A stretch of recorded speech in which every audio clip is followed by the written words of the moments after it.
notre stratégie, c'était d'abord il s'agit d'avoir un programme rigoureux de recrutement, de compter sur le sérieux des jeunes, mais de surtout compter sur les jeunes et de favoriser la place des femmes au sein du programme, parce que nous croyons aussi que les femmes font partie importante de la relève générationnelle de la profession juridique, et en favorisant la place des femmes et les femmes au sein du programme, on sait qu'on peut faire avancer la justice au Mali. Autre chose qu'on a fait, c'est qu'on a misé sur la formation sur les droits humains, la prise en compte des droits fondamentaux et les droits humains au Mali, pour que les avocats, les avocates, les juristes prennent en compte la mise en œuvre des droits humains de tous les Maliens, de toutes les Maliennes dans la pratique de leur profession juridique. C'est un des axes principaux du programme pour Avocats sans frontières Canada.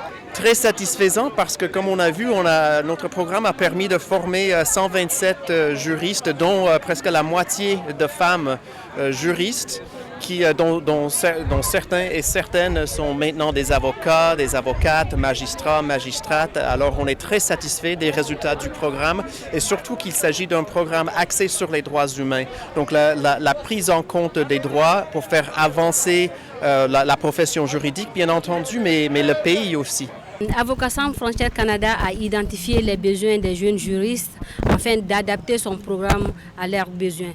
Et de ce fait, elle a initié plusieurs programmes de formation, notamment la formation pratique sur les questions de droits humains, la formation préparatoire pour préparer les éventuels concours et examens du barreau, et puis le concours à vous mettre à travers l'organisation Tribune Jeune pour le droit au Mali, pour créer un espace pour les jeunes juristes pour promouvoir l'éloquence et l'excellence, et aussi un programme de mentorat pour accompagner les femmes jeunes juristes qui ont besoin accru d'accompagnement.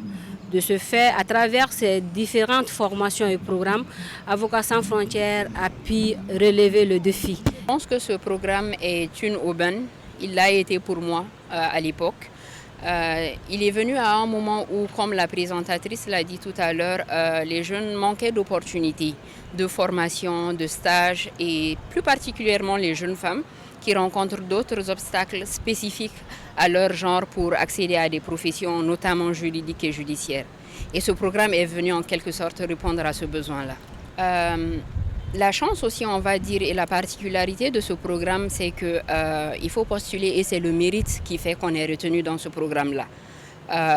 Il n'est pas question, on va dire, de je connais quelqu'un qui pourrait m'aider, donc j'ai postulé comme tous les autres jeunes l'ont fait. Puis nous avons passé des entretiens, et c'est sur cette base-là que nous avons été retenus. Et ensuite, nous avons bénéficié de renforcement de capacités, nous avons intégré des cabinets d'avocats, des organisations nationales de défense des droits humains, et nous avons bénéficié pour la plupart de notre toute première expérience professionnelle.